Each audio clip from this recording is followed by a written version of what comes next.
Il me dit, on nous a jamais dit ça. C'est étrange cette histoire. Mais oui, mais oui. Et allez dire ça aux Juifs. Et votre Maïmonide, c'est le Daesh juif. C'est le Daesh juif. Oui, c'est la même chose. Bien.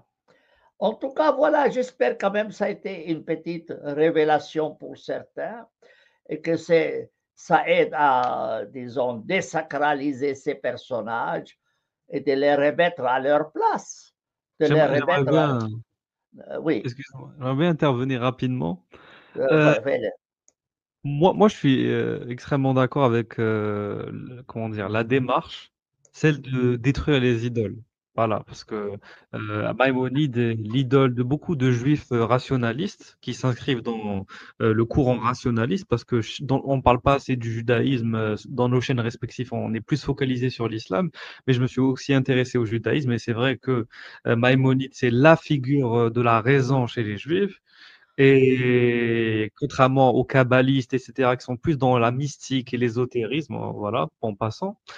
Et Averroès, c'est le pendant rationaliste qui existe chez les musulmans. Et c'est bien de préciser que malgré sa philosophie, qui était très en avance par rapport à son époque, parce qu'il a introduit des concepts qu'ont repris d'ailleurs les chrétiens avec Thomas d'Aquin, comme l'intellect agent, qu'il a lui-même repris d'Aristote. Mais en tout cas, pour revenir sur le fiqh, donc le droit islamique, effectivement, Averroès était un qadi et un faqih, donc il était un docteur de la loi et un juriste.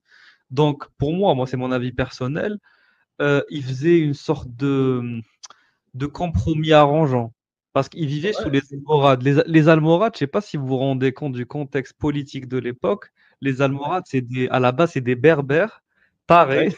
Je suis désolé, mais c'est vrai. Ils sont très fanatiques, ils sont durs, ils ont détruit la dynastie qui était avant eux, donc les Almoravides.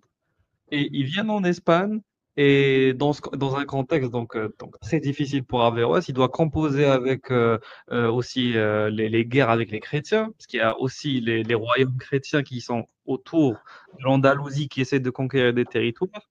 Donc moi je pense qu'Averroès, comme a dit Apostacafet, est un homme de son temps, ni meilleur ni moins bon qu'un autre juriste de son temps. Voilà, il n'est pas à considérer comme une sorte de révolutionnaire de la jurisprudence. Pas du tout. Ça a été une sorte de Mouqallid. Il a juste retransmis tous les avis dans son Bid el-Mujtahid el-Mu'taqid. C'est la même chose. Il a retransmis tous les avis des différentes écoles concernant les sujets qu'on a évoqués, le djihad, la dhimmitude, etc. Et il n'a pas eu des positions forcément humanistes, comme vous l'avez dit.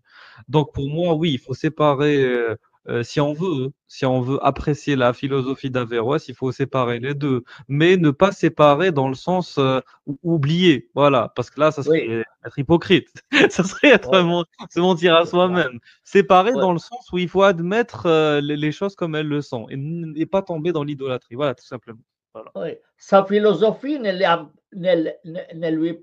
lui a pas enseigné l'humanité. Sa philosophie est une philosophie académique, c'est des arguments académiques, des choses comme ça, mais qui ne mènent à rien de bon.